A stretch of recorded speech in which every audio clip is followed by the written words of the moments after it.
pieces was an object of attachment for people. Now that it is torn to pieces and scattered, it no longer has its original characteristics and only the pieces are seen. The place where the birds and beasts have devoured is appalling. 9. Asthasana. When the birds and animals have gone, when the wind has blown it about and the sun has heated it up, the tendons become detached and the bones are scattered, each in a different place. The yogin says to himself, "Once I saw the bodily elements, the combination of which formed a body, and I was able to distinguish a man or a woman. Now that the corpse has been scattered in different places, the whole body has disappeared and the body itself no longer exists. It is completely different from what it was originally. Where is that which I once loved?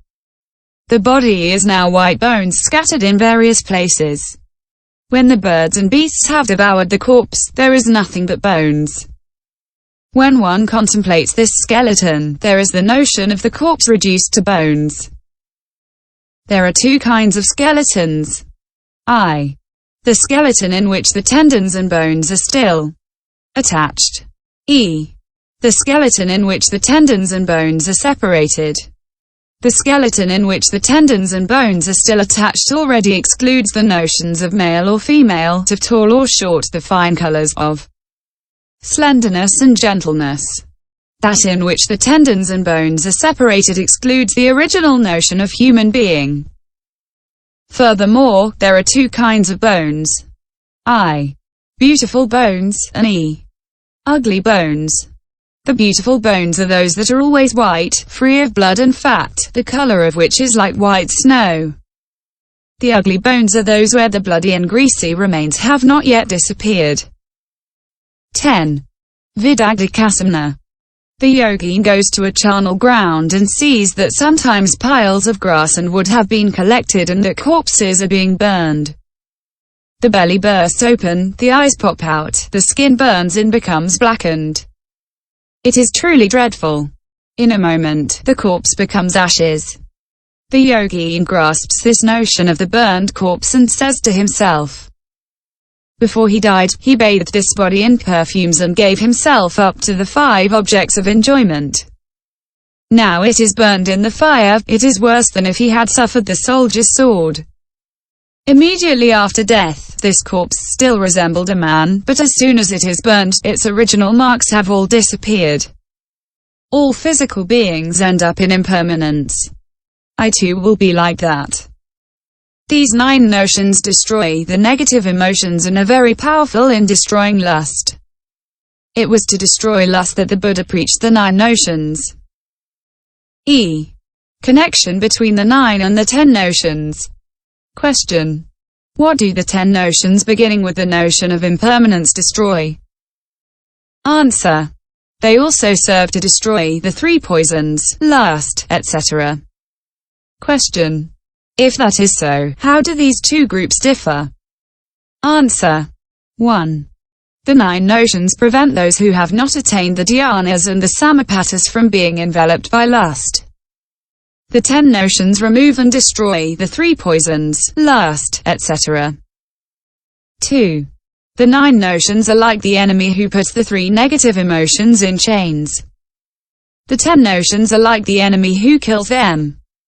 3. The 9 notions are a beginner's practice. The 10 notions are a perfected practice. 4. Of the 10 notions, the 7th, that of the horrible, includes the 9 notions called of the horrible. Some say that of the 10 notions, the 7th, the 4th and the 5th, namely, the notion of impurity, the notion of the loathsome nature of food and the notion of displeasure in regard to the world, include the 9 notions. Others say that the 10 and the 9 notions are equally detachment and together nirvana. Why? 1. When the first signs of death appear, in the time it takes to say it, one is dead already. The body swells up, putrefies, breaks apart, is scattered and everything changes. This is impermanence, anicca, the first of the 10 notions. 2. One was attached to this body, but when impermanence has destroyed it, it is dukkha, suffering, the second of the 10 notions. 3. being impermanence and suffering, it cannot be independent. Thus it is an Atman, non-self, the third of the 10 notion. 4. Being impure, impermanent, suffering and non-self, it is anabhirata, an object of displeasure, the fifth of the 10 notions. This is the meditation on the body. 5. When food is in the mouth, the cervical saliva runs down and, together with the mucus, becomes flavor, but swallowing is no different from vomiting, and penetrates the stomach. Hence ahare pratikula samna, the notion of the repugnant nature of food, the fourth of the 10 notions. 6. When the yogin makes use of the 9 notions of the horrible to meditate on the impermanent, changing body that perishes from moment to moment, there is marana, samna, the notion of death, the sixth of the 10 notions. 7. When the yogin uses the 9 notions to become disgusted with the joys of the world and knows that suppression of the negative emotions is salvation and peace, there is prahana samna, the notion of cutting, the 8th of the 10 notions. 8. When the yogin uses the 9 notions to oppose the negative emotions, there is vairagya samna, the notion of detachment, the 9th of the 10 notions. 9. When, by using the 9 notions, the yogin becomes disgusted with the world and knows that the destruction of the 5 aggregates and the fact that they will not re-arise constitutes abiding and salvation, there is nirodhasamna, the notion of suppression, the 10th of the 10 notions. 5. Moreover, the 9 notions are the cause, while the 10 notions are the fruit.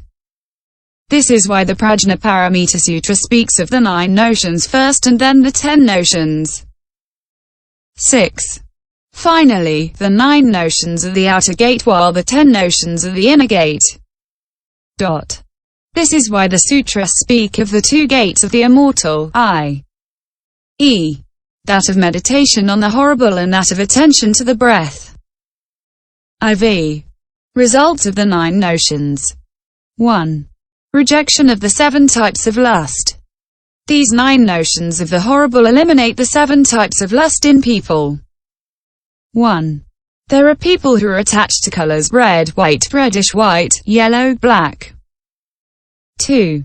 There are people who are not attached to colors but who are attached only to shapes, delicate skin, tapered fingers, expressive eyes, arched eyebrows. 3.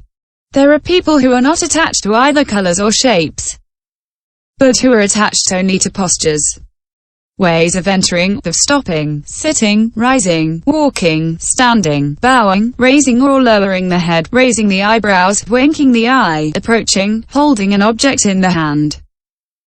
4. There are people who are not attached to colors or shapes or postures, but are only attached to language, soft sounds, elegant words, speech appropriate to the circumstance, replying to a thought, honoring orders capable of moving people's hearts. 5. There are people who are not attached to colors or shapes or positions or soft sounds, but are only attached to fine smooth furs gentle to the skin, softening the flesh, refreshing the body in the heat and warming it in the cold. 6. There are people who are attached to all 5 things listed above at once.